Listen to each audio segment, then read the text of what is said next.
நிறைய industry growth sector வைஸ்லாம் பார்க்குறோம். சுற்றுச்சூழலாகவும் சேர்ந்து இந்த மாநகரத்தை பார்க்கணும். அந்த கவலையோடு தான் சிறுதுளியை தொடங்கணும் அப்படின்னாங்க. பயம் வந்ததுன்னாங்க கிட்டத்தட்ட. தண்ணிக்கு என்ன பண்ணுறது அப்படின்னு. இன்னைக்கு அந்த அளவுக்கு சூழல் இருக்கா? எவ்வளோ தூரம் இருக்குது? என்னெல்லாம் பாசிட்டிவாக இருக்குது? என்னெல்லாம் இன்னும் கவனிக்க வேண்டியிருக்கு அப்படின்னு பார்க்குறீங்க?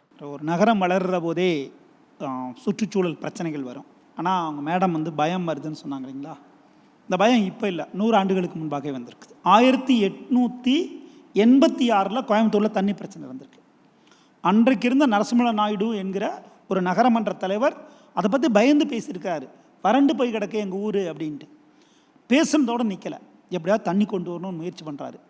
அவர் ஆரம்பித்து 40 ஆண்டு கால உழைப்பு 1929 ரத்ன சபாபதி முதலியார் அவர் நகர்மன்ற தலைவராக இருக்கும்போது சிறுவாணி தண்ணியை கொண்டு வந்தார். இங்கே இருக்கக்கூடிய மனிதர்கள், இந்த மண்ணை நேசித்த மனிதர்கள் தான் சிறுவாணியை கொண்டு வந்து, சிறுவாணி தான் இன்றைக்கி கோயம்புத்தூரோட அடையாளமாக இருக்குதுன்னா அதை அவங்க தான் கொண்டு வந்தாங்க. இப்படி இங்கே ஆரம்பித்து வனிதா மோகன் வரைக்குமான இந்த இவ்வளோ பிரச்சனைகள் இருந்தாலும் அதை எதிர்கொள்வதற்கு தொழில் பிரச்சனைகளைப் போலவே இந்த மண்ணின் இயற்கையும் காப்பாற்ற வேண்டும் என்கிற நம்பிக்கையான மனிதர்கள் இந்த ஊரில் இருக்காங்க. மண்ணத்துப்பூச்சியை காப்பாற்றணுன்றதுக்காக 4 அமைப்புகள் இருக்குது. சிட்டுக்குருவிகளுக்காக 5 அமைப்புகள் இருக்குது.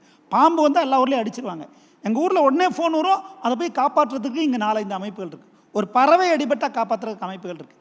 இவ்வளவு மக்கள் பங்களிப்போடு ஒரு சூழலியலை காப்பாற்றுகிற இந்த நகரத்தினுடைய பசுமையை காப்பாற்றுகிற வேலைகள் இங்கே நடந்துக்கிட்டு இருக்கு. என்ன சூழலியல் சார்ந்த சவால் அப்படின்னா என்னவா இருக்கு? ஒரு பூங்கா நகரமாக இருந்த பெங்களூர் இன்னைக்கு வேற வடிவத்து போயிடுச்சு.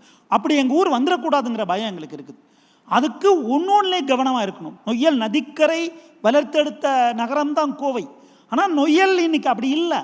அது வந்து ஒரு நதியா அப்படிங்கிற ஒரு கேள்வியில் இருக்குது. எப்படி தொழிலில் உலக தொழிலுக்கு மாடலாக எங்களூர் தொழில் இருக்கிறதோ அப்படி எங்களூருடைய சூழலில் பிரச்சனைகளையும் நாங்கள் மாடலை உருவாக்குங்கிற அந்த மனநிலை கொண்ட மனிதர்கள் இங்கே இருக்கிறாங்க.